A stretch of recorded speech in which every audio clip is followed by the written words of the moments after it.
Perkenalkan, nama saya Thifaldi Iqbal dari kelas Psikologi H. NIM 2018 455. Sense of self, your personality, into pieces, making you seem like you're more than one person.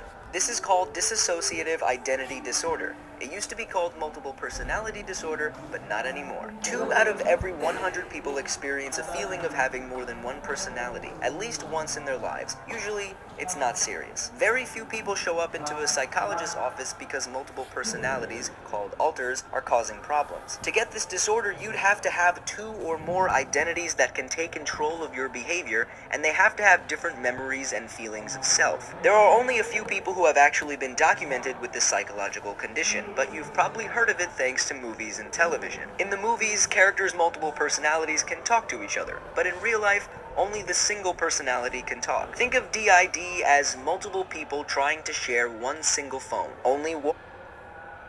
Ya, otak manusia bersifat kompleks. Jadi kepribadian manusia berasal dari otaknya. Dan kepribadian manusia ada bisa dinilai manusia bisa dinilai dari kepribadiannya. Ada kasus DID di mana seseorang memiliki kepribadian lebih dari satu. Ya, itu juga bisa disebut dengan multiple personality. One can talk at a time, and when one has the phone, the others can't hear anything. This is why psychologists often find people with DID have gaps in their memory. When the alters are in charge of their body, they don't remember anything. No one really knows exactly why someone's personality would fragment like this, but it is a hot debate in the mental health field. The Manual for Psychologists, called DSM, says it could be caused by trauma during childhood, but some psychiatrists think DID doesn't exist at all. Instead, they think it's a product of the stories we read and see. In the 1950s, a best-selling book had a character with multiple personalities, and psychologists saw many patients believing they had them too. It happens again and again, with the last personality fad popping up in the 1990s as Hollywood released dozens of movies with dissociative identities in them. On the other hand, studies have scanned the brains of patients and measured their skin's ability to conduct electricity, and found that Ya, kasus ini jarang terjadi di dunia ini. Dari 100 orang hanya 2 orang yang terkenal. Biasanya kasus ini terjadi karena seseorang mungkin memiliki 2 atau lebih identitas yang dapat dikendalikan. Nah, tetapi mungkin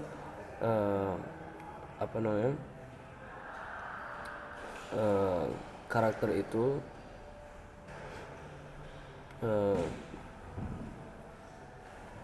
hanya bisa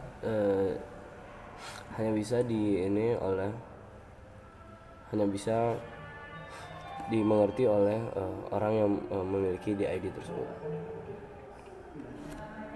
they might change depending on the alter in control. So the jury is still out. The reason psychologists call them alters and not personalities is because the patients don't really have 2 or 3 or 5 separate personalities inside one head. Instead, it's a single personality broken into pieces, like fragments of a dish that's been broken. Each alter has a part of the single personality, meaning each alter might have a different mood, age, level of education, name, or even gender. The alters are having trouble working together to make a whole person, but each alone has their own experiences, memories, and mannerisms. Picture a man named Jared who has dissociative identity disorder. Jared could have one alter that is a woman who needs glasses, a second who is an old British man, and a third who is a toddler that cries all the time. Jared might experience all of these fragments in his head at the same time, or not. He could hear their voices, or not. He might even have amnesia if one of the alters took over. Unfortunately for patients with DID, just like a broken bowl, there's always one big piece. The biggest personality, the main person,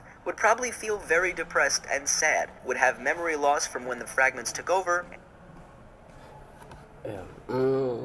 Dalam kehidupan nyatanya, walaupun dia memiliki 2 kepribadian, tetapi dia hanya bisa melakukan 1 kepribadiannya saja. Hanya tetap bisa dapat melakukan kegiatan dalam 1 kepribadiannya dia tersebut. Ya, ini tuh seperti dijelaskan tadi di awal. di ID ini seperti telepon yang hanya ada satu yang dapat berbicara, dan pada waktu itu juga hanya satu orang yang dapat mendengarnya. And could carry a lot of guilt and stress because of it. In the end, psychologists will keep an eye out for patients who have more than one personality. One woman claimed to have 162. But for most of us, we'll have to be satisfied with the one we've got. This video was written by our good friend Trace Dominguez. He just made a series on fake news, which you should totally check out. In the 14th century, the Catholic Church used to take documents that they had made to lay claim to land throughout Europe. The document itself was actually fake. The church had faked it in order to get the land, which is one of the earliest examples of fake news. As always, my name is Blacko. This has been Life Noggin. Don't Oke, sekian reaction saya terhadap video ini. Terima kasih atas waktu.